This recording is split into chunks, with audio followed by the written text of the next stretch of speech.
Our San Antonio Book Festival coverage continues with author Geoff Dyer, who has written an account of what life is like aboard the aircraft carrier USS George H.W. Bush. This guy did research and things that had to run constantly 24/7. Nuclear power plants, aircraft carriers, those kind of things. Hi, everybody. My name is Clay Smith. I am the program director of this festival, so thank you for being here, confronting the drizzle or the mist or the rain or whatever we want to call it, but you're not here to hear from me. You're obviously here to listen to Geoff Dyer. Let me tell you a little bit about Geoff, and he and I will be in conversation for a while, and then we'll open it up to questions from you all.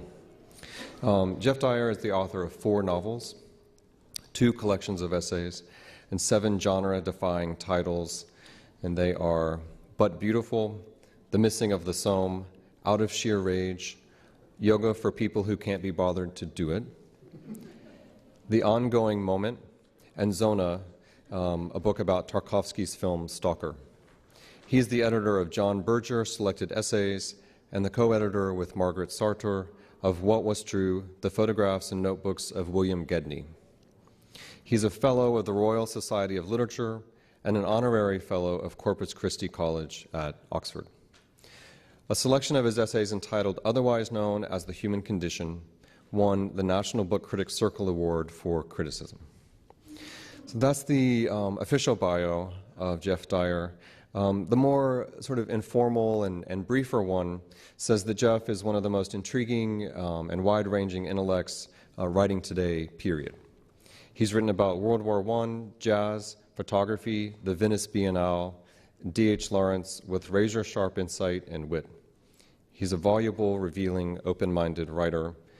When an editor asked him where, of all the places on earth he'd like to spend time to write about, this lanky British intellectual chose an American aircraft carrier, and that is why we have his latest book, Another Great Day at Sea, Life Aboard the USS George H.W. Bush.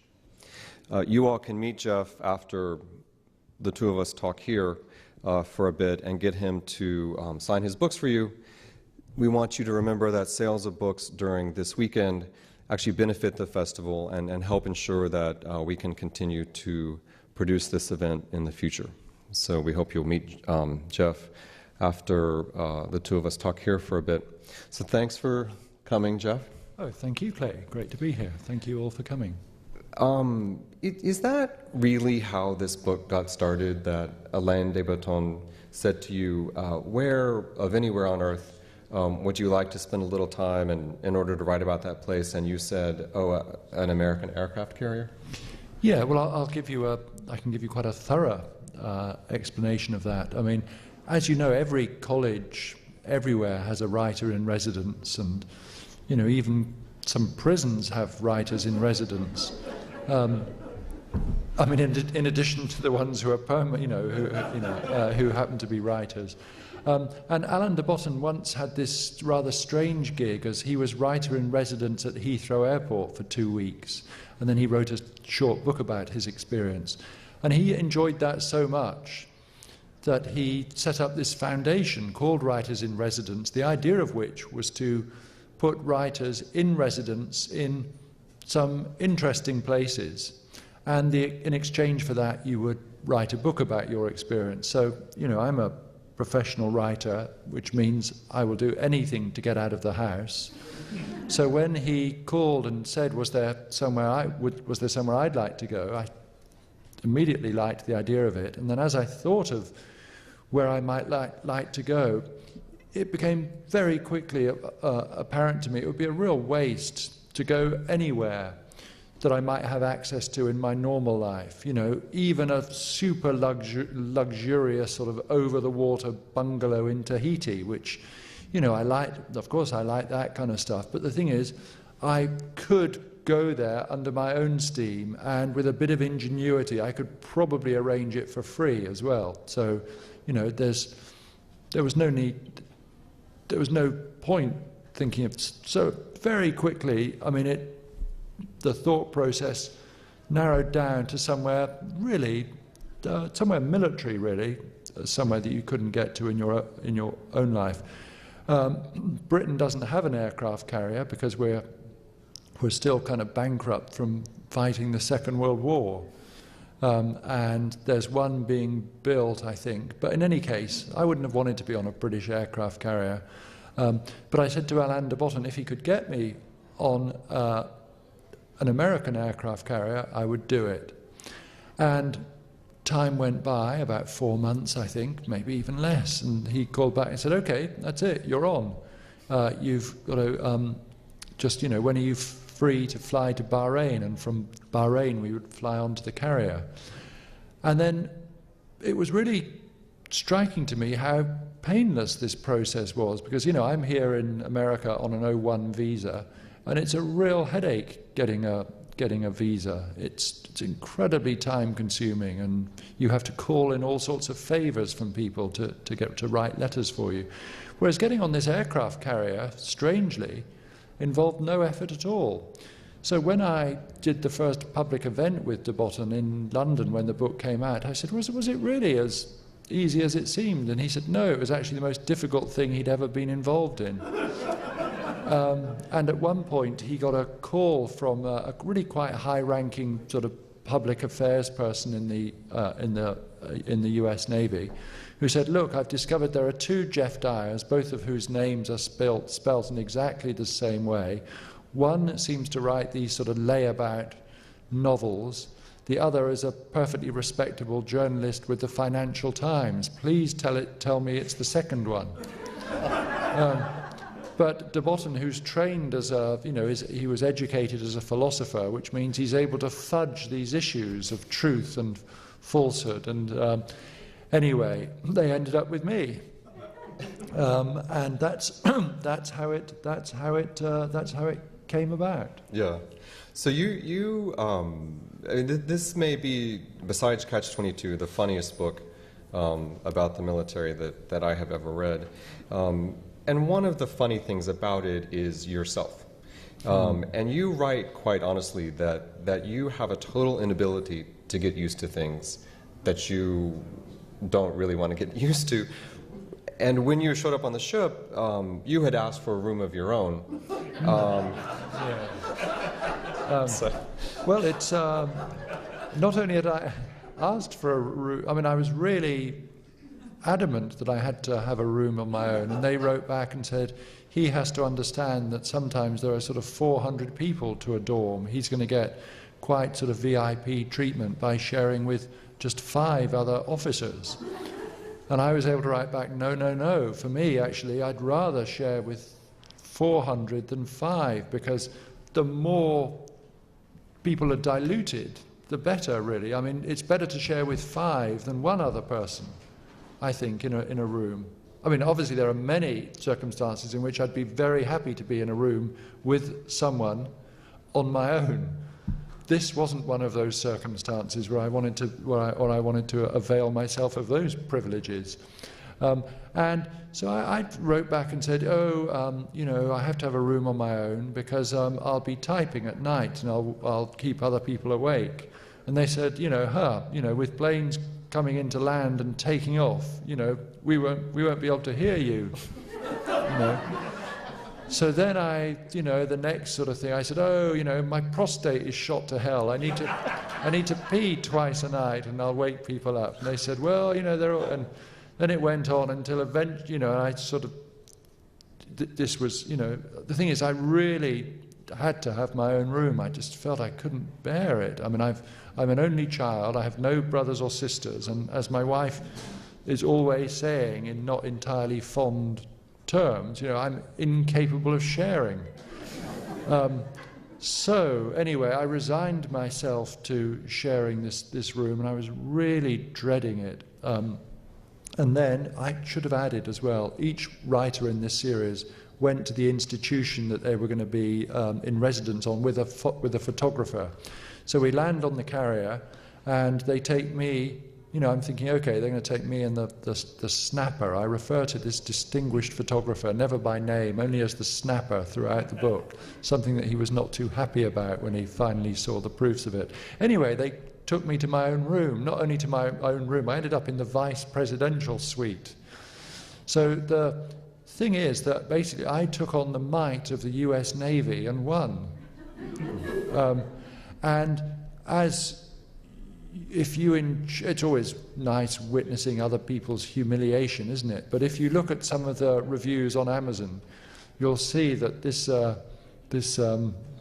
my insisting on getting my own room is the first of many things that antagonize some of the reviewers on the Amazon site, to the extent that one of the great ones, it begins something like, is it possible to loathe a person you've never met just on the basis of their writing? But the great thing is, you're not buying the book on Amazon, you're buying it here, so we don't care what these incredibly antagonistic people say. So you write very honestly in the book. I mean, you didn't like the food. It was never quiet. You felt like you never fit in. You write that the aircraft carrier, quote, smelled like a garage with 50,000 cars in it, each suffering a major fuel leak. And yet your writing about it is funny and witty, it's kind, it's even generous. So were you taking notes on the ship and writing, you know, at night, or did you sort of have the remove of some time and distance to sort of recast your thoughts? Well, a bit of both. You know, I certainly was taking notes all the time, because it was one of the most intense experiences. I was only on this ship for 2 weeks. Each day was jam-packed, and I'd be seeing one incredible thing, and, you know, that would make quite an impression on me, and then that would be instantly overlain with another incredible thing. So, yeah, I was taking notes all the time. And actually, it was rather wise of me to have insisted on my own room, because they were... You know, I'm used to just slobbing around at home on my own in my sort of pajamas, and you know, I'm not used to spending the days with other people, and I was meeting a lot of people for the first time, with all of the, you know, it was really enjoyable, but with all the demands that sort of made on me, and noticing stuff. And every time I got a moment, I'd come back to my stateroom, shut the door with a huge sense of relief, and then start writing it up on my. It was essential to preserve. To preserve my impressions while the memories were sharp, because, you know, every time I went back to the room, I'd already been to sort of 4 amazing places. So yeah, it was really it was necessary to take those notes. But then, of course, I had many months to rewrite the whole thing properly when I was back. But yeah, I really did. You know, and anyone who writes knows how important it is to make notes. Yeah. Well, would you read a little bit from the book? Certainly. I mean, there was. You know, it's funny because Clay suggested I read a piece, and from DJ, there was. It's an interview with somebody on the ship, and it's funny. It's one of the most satirical pieces in the book, and I said, God, I really don't want to read that bit. You know, I don't want to come here and people will think that I've just gone on to this incredible ship and I've just been making fun of it. So I thought what I'd do is I'd read you 2 other passages, the second of which will be another bit of sort of making fun at someone, but I feel okay about that, because the person that is being made fun of is myself. But I thought it was probably best if I just described to you so what happened. We flew from Bahrain on this plane, and as we came into land, we missed the arresting wire, so went round again. Then we landed successfully, caught the arresting wire, and once we'd sort of checked in, as it were, then we were back where, of course, I was really impatient to be, on the flight deck, you know, which is where all the action is, as it were. And I'll just I'll just describe my first impressions of the flight deck. There was a lot to take in, or not to be able to take in, like the size of the flight deck. How big was it? Impossible to say. It was as big as it was. There was nothing to compare it with. Well, there were people and jets and tons of other equipment, but there was nothing bigger than it. except the sea and sky, which always served to emphasize the lack of everything else. So, in tangible physical terms, the carrier was the world, and as such, was all that was the case. I was not the first writer ever to set foot on an aircraft carrier. One of my predecessors had been hauled up by a sharp-eyed editor for fiddling his expenses. Such things are not unheard of in the world of journalism, but this time the editor had him banged to rights, claiming taxi fares during the period when he'd actually been on board the carrier. "I know," said the journalist, "but have you seen the size of these things?" I'd heard another story about two brothers working in different sections of the same character who didn't set eyes on each other during the 7 months of their deployment. It didn't matter whether stories like these were factually correct. The truth to which they attest is that carriers are big, big as small towns, big enough to generate stories about how big they are. The flight deck is not only big, it is also overwhelmingly horizontal. That's what the carrier has to be. A pure and undisturbed length of horizontality. One remains that way, whatever the sea pitches at it. The teams in their colour-coded jerseys and float coats reminded me of the time I'd visited the Chicago Stock Exchange with the traders in their colour-coordinated blazers on the dealing floor, all gesturing and clamouring in a repeated daily ritual that made perfect sense, the consequences of which were potentially catastrophic. Here too, the functions of each team were clearly differentiated from one another according to a colour code I did not yet understand, except for the brown shirts. We were on one of the most technologically advanced places on Earth, but the guys in grease-smeared brown jerseys and float coats, draped with heavy brown chains, looked like they were ready to face the burning oil poured on them from the walls of an impregnable castle. The combination of medieval, chains and science fiction, their cranial helmets and dark visors, didn't quite cover it though. There was also an element of the biker gang about them. All things considered, theirs was one of the toughest, roughest looks going. No wonder they stood there lounging with the grace of heavy gunslingers about to sway into a saloon. Every gesture was determined by having to move in this underwater weight of chain. I couldn't keep my eyes off them.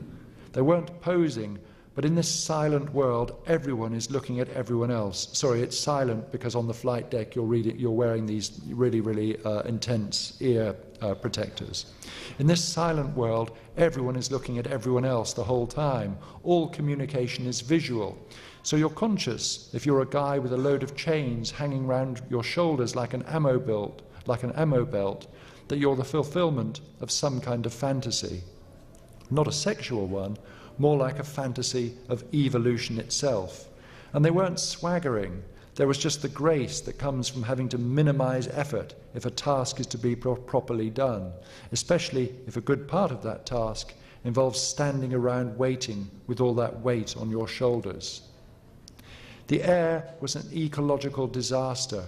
It was hot anyway, and the heat reared up from the deck, dense with the fumes of jet fuel. Whenever a jet manoeuvred towards the catapults or back to its parking slot or to the elevator, there was a wash of superheated wind like Death Valley with an oil gale blowing through it. Critics argue that the First World War and the invasion of Iraq were all about America's insatiable need for oil. What did we need this oil for? Well, to sustain our presence here, to keep flying missions. The whole enterprise reeked of oil. Planes were taking off. The fact that cranials insulated us from the ear and sky-splitting noise emphasized the tremendous forces at work. There was an acute sense of thousands of years of history and refinement, the refinement of the urge to make war and the need for oil in order to do so, converging here. I think we'll leave it at that for the moment, and I'll read the other passage later on if we have a chance. So you write about the size of the ship, but there's also, I think, you write that there's about 5,000 people on that ship. It is a huge place, but you could never really get away from other people. Well, that's right. So it's this vast thing, and there are 5,000 people on board. and I didn't realise that it was going to be as crowded as a Bombay slum is the phrase I use. I was naively thinking, because it was so big, I thought there might be tennis courts on board. So, I was expecting something of a cruise liner. And what it really reminded me of very much, my dad, when I was a 17-year-old, I used to borrow my dad's car to go out. And he would never let me park it in his garage because that was always crammed so full of tools and paint tins that it was very, very difficult to manoeuvre the car in, and he never trusted me to do it. And it was very like that. Every bit of space on this huge thing was used, and underneath the flight deck, which is big and empty, of course, there's the hangar deck where 66 planes are being stored and repaired. So it's really, that gives you a sense of all the stuff that's going on there. So yeah, it's very, very crowded. Yeah. So did the Navy put any conditions on you? I mean, one of the interesting chapters here is that you got to interview I'm sorry, I don't remember the exact term, but sort of the director of the brig. The prison on the ship, and there wasn't actually anyone in the prison at the time. But did the Navy say to you, you cannot talk to this person or that department? Or no, they were absolute. I mean, at first, when the snapper and I were told that we would always be escorted by this guy, I thought, oh yeah, man, the pigs, they're trying to stop me seeing stuff. But in fact, it was because there's lots of it. It's very easy to have accidents because it's an industrial environment as much as anything. On the flight deck is, as the guy running the flight deck operation said, the flight deck is the safest, most dangerous place on Earth. So you have to be very closely escorted when you're on the flight deck, and just more generally, you have to have an escort because it's so. I mean. It's on 7 levels. They all look the same. Honestly, the photographer and I would still be trying to find the exit door now if we hadn't had the escort. And whoever I said I wanted to speak to or wherever I wanted to go, they arranged it. There were really no restrictions put on me. I didn't go to the reactor room, understandably. There was just this incredible openness. Really, they couldn't have been more accommodating. Yeah, you interviewed a number of service members on the carrier. Is there one who still sticks in your mind as being the most memorable or revealing? Oh, yeah. Well, there were so many. It was. The other thing. I should say, of course, I complain about the food, but by complaining about the food, it's all at my expense. And I knew I was going to like it. I've always, like many English people, I first came to America when I was in my late 20s, and I loved it. So I knew I was going to like it on the carrier. And in many ways, this was a concentration of Americanness. Admittedly, a sort of a version of America that I hadn't really seen. It would be, Bible Belt, Midwest kind of thing. But still, I knew it was going to be a very sort of, not surprisingly, an American experience. And yeah, I did really, really love it. And I met loads of incredible people. One of the reasons the brig was empty, the Navy has evolved since the days of Captain Bligh and the mutiny on the Bounty. And there's 2 things really. One of the reasons I think that English people loved being in America is the incredible politeness of American society.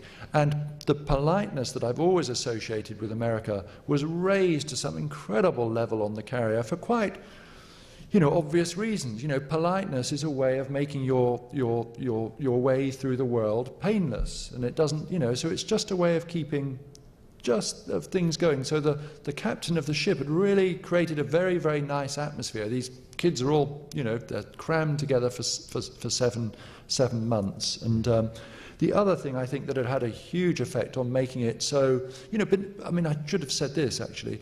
Obviously, it's a military ship. Beneath the politeness, there is that iron, inflexible discipline, which has to be there in a military. All military organizations are rigidly hierarchical. You can't run a military thing like a whole food co-op, where you spend hours or days saying, why we're not going to get the soy milk from this supplier anymore because of, anyway.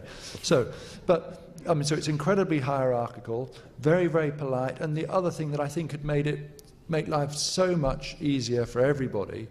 When I went to this Oxford college, which was founded in whichever year it was, and then after about, 600 years probably, they made this momentous decision while I was there. They were going to allow women in. And then at this Oxford college there was this kind of thing of, hey, God, that was no problem at all. Why didn't we do this 500 years ago? And similarly, I can't remember the exact figure now, 2/5, no, maybe 1/5 of the crew members were women.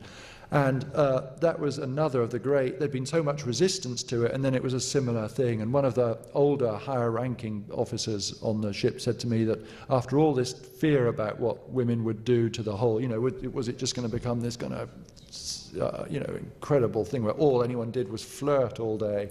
They actually said the only real effect was the boat smelled a bit nicer, he said, because the guys showered more.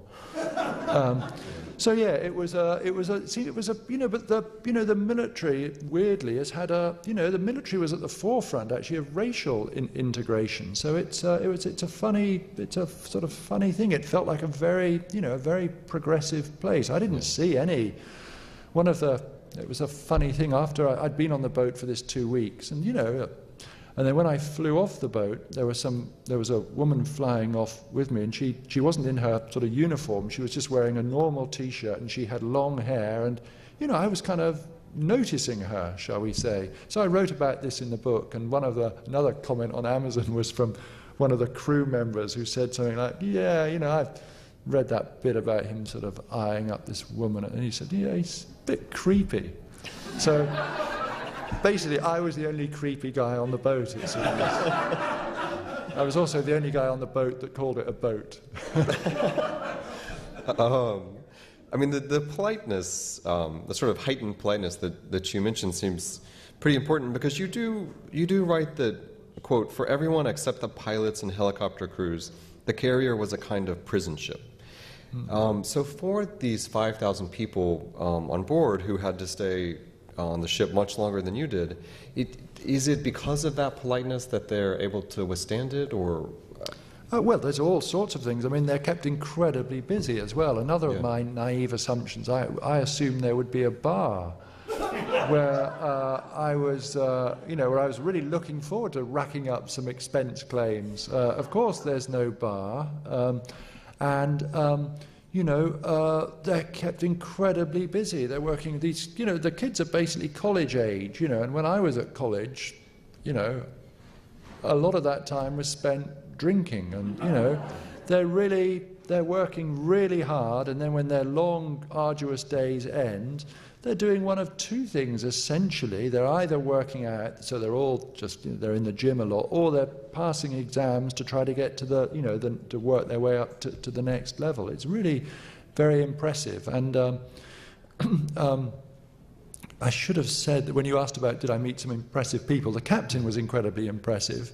Even more impressive in a way, I thought, was the way that for 5 days on the carrier, he was outranked by the admiral of the whole fleet came to stay on the ship. And she, which I think is incredibly cool in itself, Admiral Nora Tyson from Kentucky, she was an English major.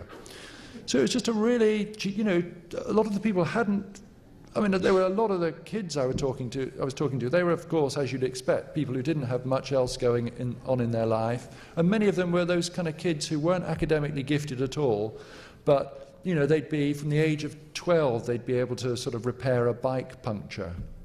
God, maybe that doesn't sound very impressive to you. Okay, from the age of 5. God, obviously it's a mechanically minded audience with higher... But I think the single most impressive guy I met was this guy with this amazing name. He was from Birmingham, Alabama, and his name was Clinton Stonewall III, this African-American guy. And when he introduced himself like that, Clinton Stonewall III from Birmingham, Alabama, I said, geez, I mean, is it possible to get more history into one name? And he was just an extraordinary guy and gave this amazing speech when he was promoted. It was just incredible speech. And at the end of it, all of his friends were going up to him and, in that sort of very, sort of punching him on the back and all this kind of stuff. And I sort of went up to him as well and I congratulated him. But honestly, my vision was all smeary because I had tears running down my cheeks in a rather pathetic way. But it was just so impressive. Yeah. Do you want to read one more passage? Yeah, sure. So I thought this is, one of the things about the book, it's really, I'm glad you said it was funny. And the humour comes from just this kind of, collision really between, there's this world of, where everyone is told what to do all the time. I've come from this life where, from college onwards, I've just done whatever I wanted 365 days a year. And so it's just all this kind of collision is quite interesting, I think. I was always self-conscious on the boat. And I know it should be called a ship, but I just love calling it a boat. Never felt like I was blending in. The crew members were too busy with their long shifts, their chow and everything else that occupied their crowded days to pay me any mind, but I felt as though I stuck out like a hitchhiker's thumb. I kept circling back to Joan Didion's sly declaration of her advantages as a reporter in slouching towards Bethlehem, one of which was that she was, quote, so physically small that people forgot all about her. I, on the other hand, was probably the tallest, thinnest, and, to my great chagrin, oldest person on the boat. I was forever in the way, constantly saying sorry and excuse me, and generally gangling around the place, never more conspicuous than when I was attempting to lurk unseen on the edges of the gym, like Peter Crouch looming into the penalty box. He's a very tall, skinny English footballer. There was a line to get into the gym, and there wasn't a lot of space once you got in. It wasn't just that the room was small, there was also the small matter of every person in it being being the size of 2 people. Arms were as big as legs, necks the size of waists, and so on. 3 guys were running marathons on treadmills. The rest were inflating themselves with weights. They favoured baggy shorts and T-shirts or singlets to prove that however big they got, there was always room for further expansion. Even the guys who didn't look that big, they were plenty big. The bald guys looked like their skulls were pumped. Inked and slinky, the mermaid on a bicep had become 6 months pregnant by the time a set of reps had been completed. I've always been intimidated by gyms, have never been able to enjoy the towel around the shoulder confidence of somebody who knows he can bench press 250 pounds, or even knows what that means or how much 250 pounds actually weighs. I just know I don't like lifting heavy things, especially since I had this wrist injury which stopped me playing tennis, and which means that I've gone from being fit and thin-looking to just a feeble streak of unshouldered manhood whose only saving grace is that he doesn't take up much space, who leaves plenty of room for others.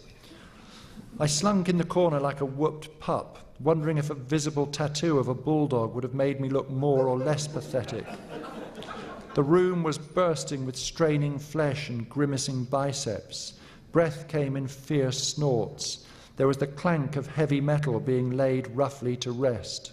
I was conscious that I was staring at these Tom of Finland arms and chests with an intensity that might have been construed as homoerotic. Anthony Bennett, the fit boss, was standing next to me wearing a T-shirt and biceps. He'd grown up in a military family, but was actually a civilian supervising the exercise program on a ship. From what I could see, his job resembled that of a bouncer, stopping people getting in. The gym was filled to capacity, so he was operating the old one-in, one-out policy that you get at overcrowded nightclubs. I didn't know what to say, but feeling I ought to ask a question, I said, "How big can a human arm become before it stops being a limb and morphs into something else?" "Excuse me?" he said. And so I changed my tune and came up with a different question, still physical but less meta.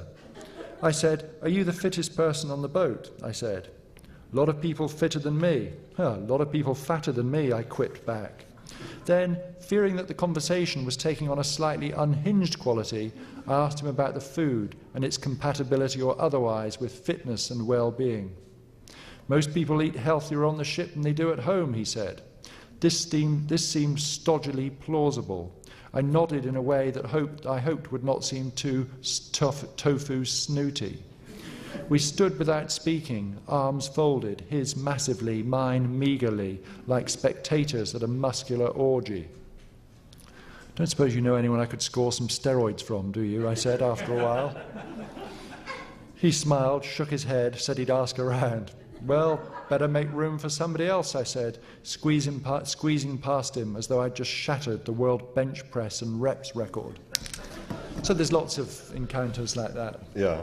So I think we've got time for a quick question or two. Does anybody have a question for our tofu-eating snooty guy over here? Yeah. Oh, and the microphones are going to come around to you all, so just wait till then. So you got to pick the 2 weeks on a boat. Yep. What would you pick for your next 2 weeks if you had a choice of anything? Oh, good question. I'd love to go into space. So, I mean, yeah, I'd be really up for that, yeah. I don't think it'd be as easy Oh. to make happen. Oh, no, you're quite right. No. But if you have any influence, yeah, I'm certainly ready for that. Steve. Yeah. Did you have to submit the manuscript to the Pentagon before it was published? No, I didn't, because there was all of these books, these great books of reportage that have come out of Afghanistan and Iraq.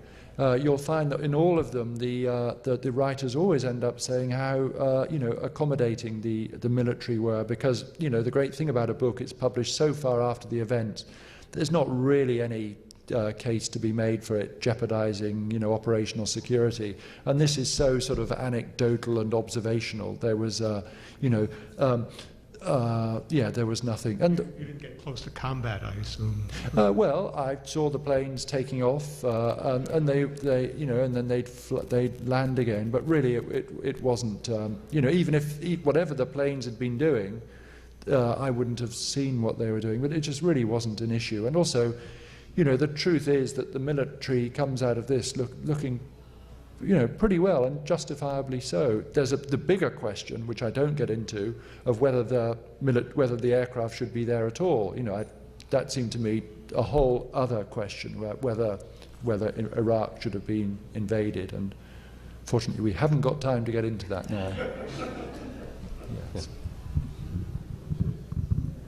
What did you think of the experience of being caught in the arresting gear and actually the catapult to launch you off the ship? What kind of feeling did you think of that? Sure. Well, that was great. And on the way out, the plane I was taking off on, I was sitting backwards, so the G-force was going to throw me back into the sort of straps. And they made this big fuss about you've got to strap yourself in really tight, and all this. And the buckles were right over my collarbones. So, and it was really noisy, and I yelled to the guy who's like the flight attendant. I said, the buckles are over my collarbones. And he said in that kind of, what do you want me to do about it, sir? As though I was sort of like on a plane, I was going to say, and, could you bring me a gin and tonic? I said, I'm worried that it's going to shatter my collarbones. He said, it's not going to happen. And in fact, it wasn't. I mean, I experienced the G-force, but it wasn't. There was no problem at all. So it was exciting, and I liked that. If there had been room for me to have gone up in a two-seater F-18 in the passenger seat, I would, of course. I love all this stuff. So, but, there are some two-seaters, but the navigator or whatever, is fulfilling a function that I would not have been able to have fulfilled myself. Yeah. Yes, sir. Let's wait till the mic's going to come to you. There's the Vietnam era. I served, and I had a cousin that was going into the Navy. And they went to a swimming pool during basic training. They went to a swimming pool? Swimming pool. And he said, the drill instructor said, who can swim here? They jumped into the 9-foot. Who can't swim? He was one of my cousins. Go to 3 feet and go like this. So he didn't know how to swim. Did you happen to find out if they had a pool on that ship, or that these guys could swim or not? Because my cousin couldn't swim, but he was in the Navy. Yeah. They didn't have a pool, but earlier in the deployment, I mean, when I was there, they had this thing, they suspended flight ops for a day, and they had a party up on the flight deck. And earlier, which was amazing, one of the great days of my life, earlier on they'd had this thing, I can't remember what the name for it is, but they sort of stopped the carrier, and they have this thing where they can jump off the carrier and swim around. So that would be a way of discovering if you could if you could swim. Yeah, and I love jumping off high places into water. So all of that stuff I was really up for. But you know, I couldn't really ask the captain to stop the boat for a day so that we could all clown around in the sea. Yeah. Thank you. So no pool and no bar. It sounds like it was great. Any other? Well, it was great. That's what I really want to emphasize. It was amazing. Any more questions? I have a question. Oh. Yeah, go ahead. Oh, you need the Let's wait microphone. Did you get any feedback from any of the personnel on the ship after they read your book? Yeah, the question was whether I got any feedback from the personnel. The guy who chaperoned me around, we got on so well. He was an amazing guy. I mean, we just, it's this thing, isn't it? You know, that, you know, what is it? I mean, obviously on a ship like this, the other thing as well as politeness, I mean, there's a lot of joking and bantering, and, you know, so I'm English, so I'm always up for that, you know, and so we really had great fun. It was endless teasing. He was a real born-again Christian, really evangelical. I mean, a zealot, really. And, you know, I'm every bit as zealot as an atheist, and we just had so much time just joshing around like this. And same with all of the. So yeah, I really got on well with everybody, and I heard from quite a few people, including Admiral Nora Tyson, saying how much she liked the book. And apart from the person who said I was creepy, or anything I've heard has been really quite positive and not surprised. I mean, the thing is about the book that it's, you know, really, you know, when I'm making a fuss about not liking the food, you know, I'm not unaware that I'm behaving like a spoiled brat and a jerk, you know. So it's a thing of buying into that, really. You either find it funny, or you just find the author a sort of pain in the neck, you know. I know which side I'm on that issue. You know, I just find myself incredibly charming. Well, let's thank our pain in the neck for coming down.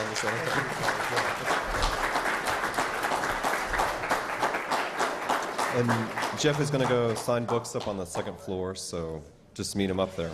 Thank you. Sure thing. Thank you, sir. Do you know how your escort was selected? Why did they choose him? You never thought to ask?